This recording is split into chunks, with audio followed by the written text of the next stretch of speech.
ఇక అనంతపురం జిల్లా రాయదుర్గం నియోజకవర్గం రాయదుర్గంలో శాంతినగర్లో సీసీ కెమెరాలు బీరువాలు ధ్వంసం చేసి 10 తులాల బంగారు ఆభరణాలు సుమారు 2 లక్షల నగదును దొంగలు దోచుకెళ్లారు. అడ్వకేట్ మంజు ఇంటికి తలుపులు ధ్వంసం చేసి దోపిడీ చేసినట్లు ప్రాథమిక సమాచారం. వరుస దొంగతనాలతో రాయదుర్గం పట్టణ ప్రజలు భయాందోళన గురి చేశారు. సంఘటనా స్థలానికి చేరుకొని పోలీసులు పరిశీలిస్తున్నారు. మేము ఇక్కడ ఇది shop come house so gold cash ఈ లోపల బెడ్రూమ్ బీరువాలో పెట్టాము.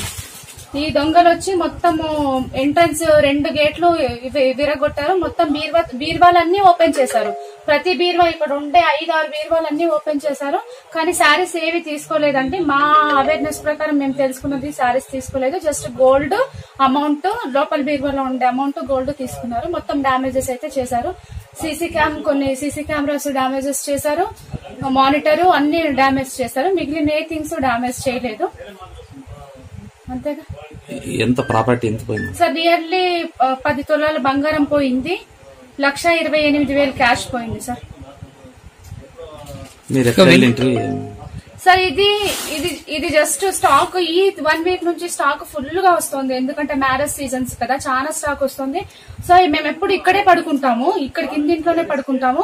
ఇంత హెవీ స్టాక్ ఉండడం వల్ల మేము చాలా అలసిపోయి మాకు పైన ఇంట్లో పడుకుంటున్నాము. ఇంకా చాలా స్టాక్ మా ఫాదర్ వాళ్ళ ఇంట్లో కూడా ఇచ్చేసి ఈ బిల్లింగ్ ప్రాసెస్ అని అదని ఇదని కలెక్షన్స్ అని చాలా బిజీగా ఉన్నాం. అసలు మాకు టైం కూడా తెలియట్లేదు. మేము పడుకున్నది చాలా లేట్ గా పడుకున్నాం. 12:30 ఆ టైంలో పడుకున్నాం మేము నిన్న నైట్. కానీ మార్నింగ్ 6:30, 7కి వచ్చేపాటికి ఇదంతా జరిగిపోయింది.